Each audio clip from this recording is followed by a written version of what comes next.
பற்றற்ற இறைவன். இறைவனுக்கு கோஷங்கள் இல்லை. பரம்பொருளாகிய இறைவனுக்கு 5 கோஷங்கள் இல்லை.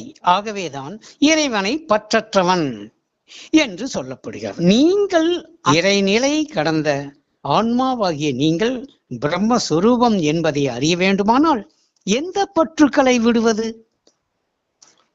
அது இந்த உலக விடைய போக வெறுப்பல்ல. ஏனென்றால் இது சராசரி மனிதனுக்காக கூறப்பட்டது.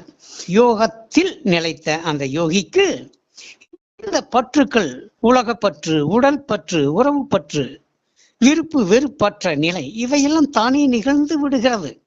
இந்த யோகியானவன் எதையும் விடுதல் என்பது இல்லை. ஏனென்றால் இந்த யோகத்தால் தன்னை அறிகையில் இந்த பற்றற்ற நிலை இங்கே தானே நிகழ்ந்து விடுகிறது. ஆனால் உண்மையான பற்றற்ற நிலை என்பது என்ன?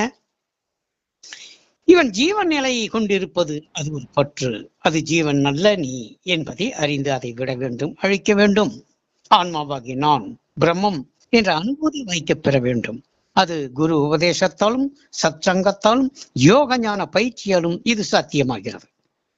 ஆனால் இதோடு பற்றற்ற நிலை ஏற்பட்டு விடுகிறதா? இல்லையே. காரணம், இந்த கோஷங்களை விட்டு விலகியாக வேண்டியதாக இருக்கிறது. 5 கோஷங்களில் பற்று கொண்டிருக்கிறான் பல்லாயிரம் பிறவிகளாக. ஏனென்றால் ஏதோ ஒரு கோஷத்தின் வழியாக இவன் சென்று வெவ்வேறு உலகங்களுக்கு தங்கி மீண்டும் வந்து பிறவி எடுப்பதால் இவன் அந்த பற்றுதலில் இருக்கிறான். இந்த கோஷங்களை பற்றி கொண்டிருக்க விடுக்க வேண்டும். அப்பொழுதுதான் பற்றற்ற நிலை இவன் பெறுகிறான். உன்னுடம்பிலே வியாபித்து நிறைந்துள்ள பரம்பொருளான சிவமே ஆன்மாவாகும்.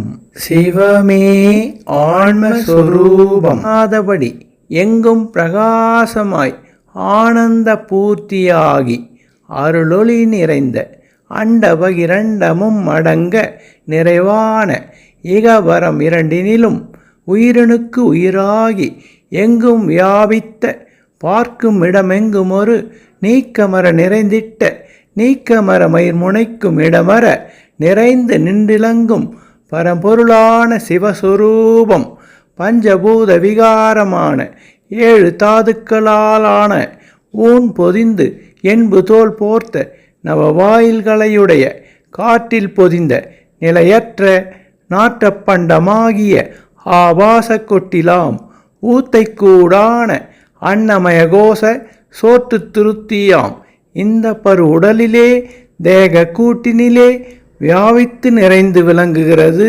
சிவம்.